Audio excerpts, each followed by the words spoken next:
Ànábì wa Muhammad sallallahu alaihi wasallam tó kúrò ní Makkah, ọmọ ìlú Makkah ni, ó wá láti inú mọ̀lẹ́bí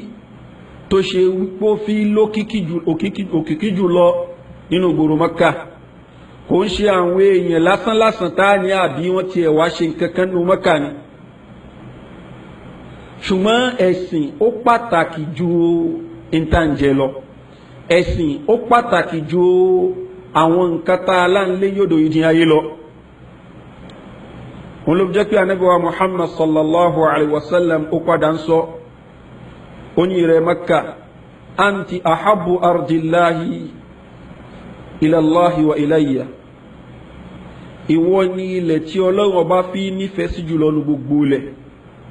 Lawla anna qawmaki akhrajuni minki ma kharajtu. Tí ó bá ṣe páwọn èèyàn rẹ̀ wọ́n lé mi kúrò nú rẹ̀ ni ìbá ti jáde nú rẹ̀.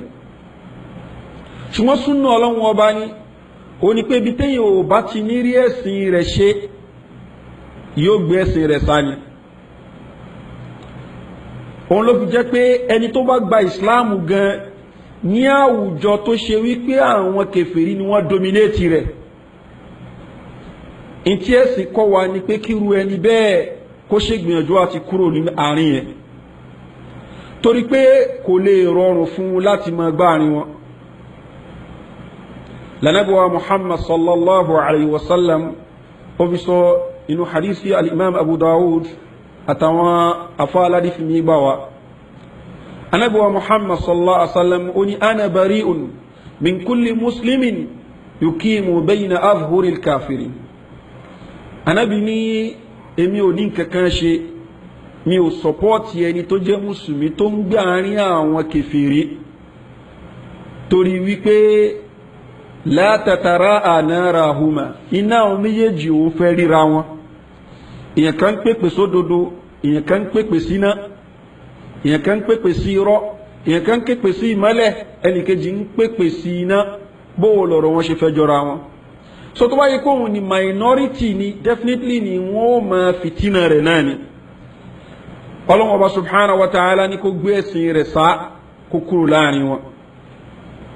Òun ló fọdọ́ jẹ́ pé ní Suratul Nisa, Ọlọ́hun ní innal ladhina tawaffahumul malaikatu zalimi anfusihim. Àwọn tó ṣe pé àwọn màláíkà tí wọ́n gbẹ̀mí wọn lẹ́ni tó ṣe àbùsí fún ẹ̀mí ara wọn. Ọlọ́hun ní àwọn màláíkà ń bèèrè lọ́wọ́ pé fima kuntum, kí ni problem yìí? Kí ló dé táwọn màláíkà fi gbẹ̀mí yín lẹ́ni tó ṣe àbùsí fún ẹ̀mí ara wọn? Wọ́n ní kunna mustad'afina fil ard.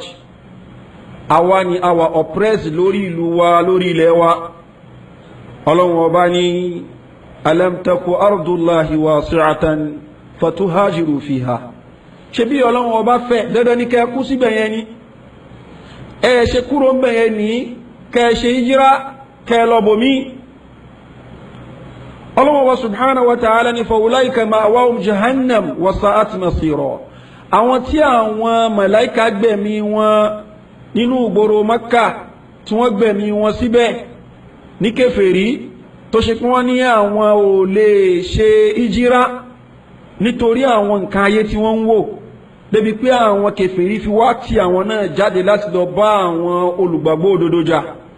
tó fi wá pa wọ́n, táwọn màláíkà fi wá gbẹ̀mí wọn ní ìgbà ẹni tó ṣe àbùsí fún ẹ̀mí ara wọn. Ọlọ́ni fa ulaika ma'wahum jahannam wa sa'at masira. Àwọn èèyàn báyìí àtibọ̀tán wọn jahannama ni, ó burú ní àtibọ̀tán. Ọlọ́ni illal mustad'afin. Ọlọ́ni àfún àwọn tó bá wà oppressed ní tòótọ́, minar rijali wan nisa'i wal wildan, nínú àwọn ọkùnrin àbí àwọn obìnrin àbáwọn ọmọ kéékèèké, àwọn tó ṣe pé la yastati'una hilatan, wọ́n ní ètè kan tán lè dá, kò sí máa yẹ fẹ́ jáde nílùú, bóyá ẹrú ni wọ́n dè wọ́n mọ́lẹ̀ ni. La yastati'una hilatan wala yahtaduna sabila, bẹ́ẹ̀ ni wọ́n ti ẹ̀ mọ̀nà bí wọ́n yẹ jáde. Ọlọ́ni fa ulaika asallahu an ya'fu anhum wa kana Allahu afuwan ghafura. Ọlọ́ni àwọn wọ̀nyí òun ó ṣàmójúkúrú fáwọn. Sọ ló fi jẹ́ pé mùsùlùmí in tó gbọ́dọ̀ jẹ́ lógún jùlọ ní ẹ̀sìn rẹ̀. Ẹ̀sìn ó ṣíwájú ń tá jẹ, ó ṣíwájú ń tá wọ̀, ó ṣíwájú ń tá mu. Ṣùgbọ́n nǹkan tí bà nínú jẹ́ lónìí ni pé ọ̀pọ̀lọpọ̀ mùsùlùmí lónìí ní ẹni tó ń ṣe wá sí fáwọn èèyàn ni àti bẹ́ẹ̀ bẹ́ẹ̀ lọ ń tá jẹ ń tá wọ̀ ibi tá gbé ó ju ẹ̀sìn wa lọ. àwọn mùsùlùmí ní ìgboro Mẹ́kà àwọn tán gba Islam ẹlòmíì torí ẹ̀sìn rẹ̀ ní gbogbo dúkìá tó ní ó fi ilẹ̀. àwọn èèyàn bíi Suhaib Arumi olówó ni businessman ńláńlá ni ṣùgbọ́n gbà tó gba Islam tí àwọn ará Mẹ́kà rí pé òun náà fẹ́ ṣe hijira wọ́n ní rẹ̀ Suhaib wá ń bí gbogbo ń tó ní property bí tó ti ní ní ìsílá kó máa bẹ́ pẹ̀lú wa kájọ máa ṣe ọkọ̀kọ̀ gbogbo àwọn nǹkan wọ̀nyí kalẹ̀. ó ní tó bá ṣe pé torí àwọn nǹkan wọ̀nyí ni ò ní jẹ́ kí n ṣe ẹ̀sìn mi ẹgbà gbogbo ẹ̀ ló fi padà ṣe hijira lọ sí Madina. ṣùgbọ́n ìdàkejì òun ni tó ń ṣẹlẹ̀ lónìí. tá a bá wo ẹlòmí ó gba Islam ní àwọn ìlú míì nínú West tó ṣe pé minority ni àwọn tí wọ́n gba Islam ń bẹ majority aráàlú ẹ̀sìn míì ni wọ́n ń ṣe. èyí tó ṣe pé wà natural òun ni kó ṣe pé ìgbésí ayé rọrùn kó má rọrùn fún àwọn tó ń bẹ ń bẹ ìyẹn ni tó ló ń gba Islam torí pé ó ti kúrò ní táwọn èèyàn ń ṣe. so intẹ́sì kọ́ ni wípé fi àárín àwọn èèyàn lẹ̀ lọ sí àárín àwọn èèyàn tó dàbí tiẹ̀. ṣùgbọ́n kọ́lọ́mù ọba kó ṣàánú wa àwọn òfin tí àwọn bíi UN tán gbé kalẹ̀ láàfẹ́ sásá bẹ́ẹ̀ á ní ṣe bọ́mọ ìlú ni mí torí náà ni àjọmọ́ falọ náà ni. so àwa mùsùlùmí a ní right nínú ìlú yìí aṣèkínní kan mélòó ni nọ́mbà àwọn mùsùlùmí wọn kéré minority ni wọn àjọmọ́ falọ àwọn náà rẹ̀ ti gbé àwọn kíní kankalẹ̀ kókè onírẹ̀tì nǹkan báyìí onírẹ̀tì nǹkan báyìí a máa lo òfin tí àwọn kèfèrí tán gbé kalẹ̀ a máa lo against wọn a máa lo òfin tí UN gbé kalẹ̀ a máa lo against wọn. the next thing ni wípé òkè àwa lọ sí ìlú bíi irú lápèjúwe kaná lọ bíi irú Saudi bóyá níbi irú àwọn àyè bíi Jeddah àbí àwọn àyè míì náà bí àbí irú Riyadh tí àwọn non-muslim díẹ̀díẹ̀ náà ń bẹ́ẹ̀ àwọn náà ní kíni àwọn náà fẹ́ lo the same òfin UN ní nípa pé ẹ̀kẹ́ fáwọn náà ní right àti ṣèjọ́sìn. àyẹ̀wò wa nípa ara eléyìí ò possible kò ṣe bóun ni ò ṣe possible ṣebí the same òfin tẹ́ lò náà làwọn náà fẹ́ lò. olóògbé jẹ́ pé mùsùlùmí gbọ́dọ̀ jẹ́ kí orí òun kó ṣí kó pé à ń fi ìtara ká fi ṣẹ̀sìn text la fi ń ṣẹ̀sìn. Islam náà sọ yí pé ìlú tó bá ṣe pé àwọn mùsùlùmí tán ń gbé nù bẹ̀ minority ni wọ́n káwọn láwọn claim right àwọn kan àwọn fẹ́ máa lo òfin kèfèrí tí wọ́n gbé kalẹ̀ láti lè máa fi claim right. Islam náà sọ nítorí Muhammad sallallahu alaihi wa sallam tó sọ òun náà ni pé la yaqbalu Allahu amala kulli mushrikin ba'dan aslama aw yufariqu ardal mushrikin. ẹni tó bá pèrè ẹ̀ ní mushrik tó yẹ pé mushrik ni ó wá gba Islam iṣẹ́ tó bá ń ṣe Ọlọ́run ọba ò ní gbà lọ́wọ́ àti tó bá filẹ̀ àwọn olùṣẹ́bọ́lẹ̀. eléyìí ni ọ̀rọ̀ Ànábì wa Muhammad sallallahu alayhi wa sallam ayé Ọlọ́run ọba náà dẹ̀ clear. ibi tẹ́sìn wo bá ti rọrùn òun ló gbọ́dọ̀ jẹ́ bí tí ó jẹ́ tajẹ́ tiwa. ṣùgbọ́n àdánwò tó tún bá wa mùsùlùmí worldwide lónìí òun ni pé àwọn ìlú míì tí wọ́n ń jẹ́ tó ń pera wọn ní ìlú Islam gan wọ́n ti mú ẹ̀sìn wọn ti sọnù. débi wípé ìgbésí ayé àwọn kèfèrí làwọn náà ń gbé òfin Ọlọ́run ọba wọn ní mú lò látara pé kí ni àwọn náà wáyé dòyìn ní ayé kan. àmọye ìlú mi tó ṣe pé wọ́n ó change òfin ẹ̀sìn Ọlọ́run ọba subhanahu wa ta'ala ṣe ọtí léwọ̀ ní àmọye àwọn ìlú mi lónìí tó jẹ́ ìlú Islam àbíká ní tó jẹ́ ìlú àwọn mùsùlùmí ọtí mímu aláàlì ni. àwọn nu plane ń lọ sí Abu Dhabi wọ́n ń sáàbù àwọn èèyàn ní ọtí nínú plane. Abu Dhabi ìlú Islam plane ìlú wọn wọ́n dẹ̀ ń sáàbù àwọn èèyàn tó ṣe wípé wọ́n bẹnu rẹ̀ torí pé kí ni wọ́n ń ṣe mùsùlùmí wọ́n ń sáàbù wọn lọ́tí. bẹ́ẹ̀ ni position Islam lórí ọtí tó clear ni ṣùgbọ́n kí ló ń tán fi dẹ́ra wọn òun náà ni àwọn òfin kófin tó ṣe wípé àwọn náà láwọn ń lò torí pé ẹlòmíràn afẹ́tọ̀hún náà bá lọ bẹ̀yẹn táwọn bá jẹ́ mùsùlùmí ní kánjẹ́ káwọn lè kírun kánjẹ́ káwọn sọ àwọn náà compromise àwọn nǹkan àáfún wọn ní ọtí àáfún wọn débi pé nísìnyí tó burú dé èèyàn jẹ́gẹ́jẹ́gẹ́ kan ó lè wo kó ń fẹ́ ṣe marriage nísìnyí the next thing òun lọ Dubai láti lọ ṣe marriage tá lè yàn jẹ́gẹ́jẹ́gẹ́ yìí ó lè jẹ́ ní tó yẹ pé kò ní kankan ṣe pa Islam ní ṣùgbọ́n ti rí àwọn ìlú ìsìláàmù yàbí ìlú àwọn mùsùlùmí wọ́n ti rí ní ààyè tó yẹ pé gbogbo àwọn nǹkan àbàjẹ́ wọ́n fún wọn láyè láti ṣe ń bẹ̀. òun ló fi jẹ́ pé ọ̀rọ̀ wa ní kọ́nà ọba kò ṣàánú wa ni àti mú ẹ̀sìn wa àti sọnù bẹ́ẹ̀ ni tó yẹ ká dúró lé lórí òun náà ni ẹ̀sìn wa. wallahi al-azim anytime tí n bá ń wo ọ̀rọ̀ Ànábì Muhammad sallallahu alaihi wasallam àbí ayé al-Qur'ani yìí mo máa ń wo pé Islam solution ní sọ́pọ̀lọpọ̀ problem. ìlú tó wá ṣe pé àwọn mùsùlùmí ni wọ́n dominate ibẹ̀ ìfẹ́ dá wàhálà alẹ̀ ní kẹfẹ́ kí nǹkan mi máa ṣẹlẹ̀ ń bẹ̀.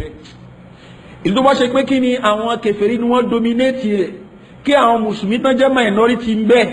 kán ní àwọn náà ní right àwọn fẹ́ máa fa kinní kan wàhálà ni òun ló lì sí gbogbo ọ̀pọ̀lọpọ̀ à ń parẹ́ ẹni tá à ń rí yìí torí pé kí ni a fẹ́ fi agídí fi gbé nǹkan kalẹ̀ ní tó ṣe pé ń ta fẹ́ lagídí fún yìí ni kò sí ẹni tó máa gbà kódà àwọn tí wọ́n pera wọn ní west tí wọ́n láwọn fi àyè freedom lẹ̀ irọ́ ló ń jẹ bẹ́ẹ̀. recently ọlọ́pàá pa black kan lamẹ́ríkà ìgbà tí wọ́n padà ṣe ìdájọ́ nìyí wọ́n ṣèdájọ́ pípa padà fún ọlọ́pàá yẹn wọ́n free rẹ̀ àwọn yẹn wá ń protest wọ́n bà nǹkan jẹ́. àwọn èèyàn wá ń wo kó ṣe jẹ́ pé black nìkan náà ni gbogbo àwọn ìṣẹ̀lẹ̀ jẹ́gẹ́jẹ́gẹ́ ṣẹlẹ̀ sí lọ́dọ̀ títí yín bíbà yìí ṣùgbọ́n àwọn ni wọ́n á bọ́ síwájú wọn láwọn jà fún human rights kìíní kan ṣùgbọ́n tó bá ṣẹlẹ̀ ń tòótọ́ wọn ti mọ báwọn ó ṣe kíní báwọn ó ṣe dáàbò bo àwọn èèyàn wọn débi pé àwọn èèyàn ò lè ní trust nínú wọn bó tilẹ̀ wù kó mọ́ bí ó ṣe ṣẹlẹ̀ káàkiri nu ṣùgbọ́n lórúkọ human rights àbí orúkọ freedom àbí orúkọ democracy òun ó fi máa wọ̀lú àwọn èèyàn káàkiri àwọn ni wọ́n bọ́ sílùú onílùú ni wọ́n lọ máa pa wọ́n run máa ju bọ́ǹbù ju gbogbo ẹ̀ máa ju drones wọ́n máa pa àwọn citizens run at the same time wọ́n tún wá wọ́n lé àwọn defend kìnìún kan ní wàhálà sí interest wọn kan ní wọ́n defend ń bẹ̀. kí ló mú wọn lè ta weapons wọn àbí kán tiẹ̀ fún wọn lọ́fẹ̀ẹ́ ní ìlú bíi Iraki ní ìlú bíi Syria tó ṣe pé wọ́n lè fún Nàìjíríà àwọn eléyìí ń béèrè àwọn eléyìí ò tiẹ̀ béèrè fún gan àwọn náà wò pé inú ẹ̀jẹ̀ ká wá débi pé kí ni wọ́n tún kó àwọn ìlú míì lóríṣiríṣi débi pé gbogbo wọn nọ́mbà wọn lọ bí 16 ni tó túmọ̀ sí pé ibi tí àǹfààní wọn bá wà ní wọ́n ń lọ ibi tí ò bá ti sí àǹfààní wọn bẹ́ẹ̀ wọn ò kúrò ń bẹ́ẹ̀ àbí kán má lọ bẹ́ẹ̀ ṣùgbọ́n wọ́n sọ fún wa àwọn ń ṣe democracy ni wọ́n sọ fún wa àwọn ń ṣe freedom ni wọ́n sọ fún wa àwọn ń ṣe lé tí aráàlú tán bá parapọ̀ pé níta fẹ́ níjọba ní tí ó bá ń ṣe ni tí àwọn fẹ́ wọ́n wọ́ náà ti dojú ẹ̀ bolẹ̀ freedom náà dà ló fi jẹ́ pé irọ́ ni ọmọ ènìyàn kálukú wà lá níbi tá ń lọ ibi tá ń lọ tó bá ṣe pé àwọn òfin rọ́ta gbé kalẹ̀ ní ká máa lọ lábẹ́ lẹ̀ láti lọ ṣe nǹkan tó contrary sí ń ta gbé kalẹ̀ lófin rọ́ àmọ́ lọ lábẹ́ láti lọ ṣe so ló jẹ́ pé mùsùlùmí gbọ́dọ̀ jẹ́ kí orí òun pé kẹ́sìn òun yé òun kó má dàrú mọ́ òun lọ́wọ́ Islam náà sọ yí pé ìlú tí ó bá ṣe yí pé àwọn mùsùlùmí tán bẹ́ẹ̀ minority ni wọ́n dúọ̀ dá ìfẹ́ ni fún wọn pọ́ gbọ́dọ̀ ṣe Islam wọn bẹ̀ dandan gbogbo tán bá lè rè lófin Islam sọ bẹ́ẹ̀ Ànábì wa Muhammad sallallahu alaihi wa sallam ó ní ana bari'un min kulli muslimin yuqimu bayna hadhu al-mushrikin torí pé kí ni la tatara narahuma Ànábì ní mo bọ́sẹ̀ kúrò lọ́dọ̀ mùsùlùmí tó ń gbáàrin àwọn kèfèrí that is tó wáyé pé àwọn kèfèrí majority ni wọ́n àwọn mùsùlùmí ni minority ṣùgbọ́n in a situation tó bá ṣe wípé nọ́mbà wọn ni ó súnmọ́ra wọn bá a ṣe ní àwọn ìlú ní Nàìjíríà bí báyìí kálukú ó ṣẹ̀sìn tiẹ̀ ni kálukú ó ṣe ẹ̀sìn ti tiẹ̀ ìtọ́pẹ̀ ní peaceful coexistence àlejò ṣígbẹ́ wá bá mi ṣẹ̀sìn mi rárá ṣẹ̀sìn ara ẹ̀ fún rẹ̀ kémi náà ṣe ti tèmi gbogbo ó pa lọ jẹ́ pé fún Ọlọ́hun Ọba subhanahu wa ta'ala jábọ̀ fún ṣùgbọ́n ìlú tó ṣe pé eléyìí ló wà ní minority eléyìí ló wà majority kò sí tàbí ṣùgbọ́n àwọn tí wọ́n jẹ́ majority yẹn wọ́n ní fẹ́ kí minority kó mọ̀ ní ṣe ń bẹ bó ṣe mùsùlùmí ni kò ní fẹ́ kí minority tó ń ṣe mùsùlùmí ní ṣe bó dẹ̀ ṣe àwọn tí ó kì í ṣe mùsùlùmí ní majority náà wọ́n ní fẹ́ káwọn tó jẹ́ mùsùlùmí tó jẹ́ minority náà ní ṣe gbogbo nǹkan má lè dá lọ́gbọ́n sí ni wọ́n dá sí nature ọmọ ènìyàn nìyẹn. sọlọ́wọ́n ọba subhanahu wa ta'ala wọ́n sọ fún Ànábì wa Muhammad sallallahu alaihi wa sallam wa in kadu la yastafizunaka min al-ard bó tiẹ̀ jẹ́ wípé kí ni wọ́n ṣe gbogbo ìgbìyànjú láti kó ìdààmú bẹ́ẹ̀ láti lé kúrò lórí rẹ̀ liyukhrijuka minha láti jẹ́ kó kúrò ń bẹ́ẹ̀ wa idhan la yalbasuna khilafaka illa qalila tó bá kúrò ń bẹ́ẹ̀ àwọn náà ò ní pẹ́ lẹ́yìn rẹ̀ tí Ọlọ́run bó fi máa ṣẹlẹ̀ sí wọn díẹ̀díẹ̀. sunnatal man qad arsalna qablaka min rusulina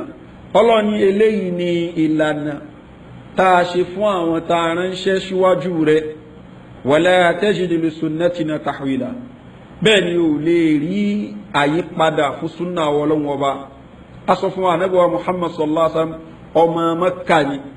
kò ń ṣe èèyàn lásán Mẹ́kà ìdílé rẹ̀ ìdílé tó fi lórúkọ jù Mẹ́kà ni ṣùgbọ́n gbà tí Ọlọ́run ọba subhanahu wa ta'ala ní kó kúrò ń bẹ́ẹ̀ ó kúrò ń bẹ́ẹ̀ kò ṣagídí torí pé kí ni ẹ̀sìn yẹn ó wà mọ́ important sí ju gbogbo àwọn ìlú ìdí ayé tó ṣe yí pé à ń rí lónìí. eléyìí ló kọ́ tó jẹ́ pé àwọn ìlú míì bí àwọn ń rí victimization tán bá ní kẹ́ kúrò àwọn àfáà tán bá sọ̀rọ̀ ẹ̀ fún wọn wọ́n mọ̀ bú wọn ni bí ẹni wípé wọ́n ní àgbọ́yé ẹ̀sìn ju Ànábì Muhammad sallallahu alaihi wasallam lọ ó yẹ kánàbí náà tààtàn ni pé ara kò sí tó jọ ọmọ Mẹ́kà ni mí ṣùgbọ́n àwọn èèyàn wọ́n gbé ọlá fún ọ̀rọ̀ jíjẹ múmu wíwọ̀ gbígbé wọ́n gbé ọlá yẹn fún wọ́n gbé lórí ọlá ẹ̀sìn bẹ́ẹ̀ ni Ọlọ́run ní wa ma khalaqtul jinna wal insa illa liya'budun mi ìdálùjẹ̀nú àtẹ̀yàn fún kankan bí ó bá ń ṣe fún ìbádẹ́ mi Ọlọ́run ọba ká jẹ ká mu àwọn nǹkan wọ̀nyí ká lè tún fi lókun àti sin Ọlọ́run ọba ni kò ń ṣe wípé à ń sin Ọlọ́run ọba nítorí ká lè bá àtúrí nǹkan jẹ sí bẹ́ẹ̀ lómi ṣe rí nu yóò ṣẹ̀sìn tó bá rí nǹkan jẹ tí ò bá rí nǹkan jẹ kò ṣẹ̀sìn ló jẹ́ pé ọ̀pọ̀lọpọ̀ lónìí àwọn èèyàn wọ́n lè tàn wá láti lọ lò wá fún nǹkan tí ò wúlò láti lọ lò wá fún selfish interest wọn wọ́n bá ti bẹ̀rẹ̀ sí ní pé 500 naira lé wa lọ́wọ́ 1000 ẹ̀rí ẹlòmíì ní in tí ó support tẹ́lẹ̀ yóò mọ̀ support yẹ in tí ó support tẹ́lẹ̀ yóò mọ̀ support yẹ nítorí pọ́nkí wọ́n 1000 fún kí ni wọ́n 1000 2000 kí ló fẹ́ ṣe nínú gbèsè ayé ẹ̀ wọ́n ló jẹ́ pé àwọn gẹ́gẹ́ fúnra wa ní problem wa bẹ́ẹ̀ ni Ọlọ́run bó ní change condition wa àfi tá a bá yí condition ara wa padà inna Allah la yughayyiru ma bi qawmin hatta yughayyiru ma bi anfusihim Ọlọ́run bó ní condition àwọn èèyàn padà àfi tán bá yí padà fúnra wọn tó wá ṣe pé ìwà aburú náà wù tẹ́lẹ̀tẹ́lẹ̀ Ọlọ́run bó ní ṣe wọ́n lẹ́ni ire bẹ́ẹ̀ ni Ọlọ́run bó ní kí nǹkan máa dá fún wọn àfi tán gan fúnra wọn tán bá yí condition ara wọn padà tán bẹ̀rẹ̀ sí hùwà dáadáa ṣùgbọ́n ká máa hùwà bàjẹ́ ká expect pé màláìkà kan ni ó sọ̀kalẹ̀ sí wa láàrin tí ó máa ṣe nǹkan dáadáa fún wa kò possible torí pé Ọlọ́run wa kadhalika nuwalli ba'da adh-dhalimina ba'da Ọlọ́run àwọn alábòsí àmọ́ fi wọ́n jọ̀gá lórí alábòsí náà ni bima kanu yaksibun látara tí wọ́n ṣe níṣẹ́ súnà Ọlọ́run ọba òun ni pé gbogbo àwọn ànábì Ọlọ́run ọba táwọn èèyàn victimize tí wọ́n lé kúrò núùlù àwọn tí wọ́n lé wọn kúrò núùlù lẹ́yìn ìgbà yẹn yìí ó padà ṣẹlẹ̀ sí wọn wọn ló jẹ́ kó ṣẹlẹ̀ sí àwọn kèfèrí Mẹ́kà náà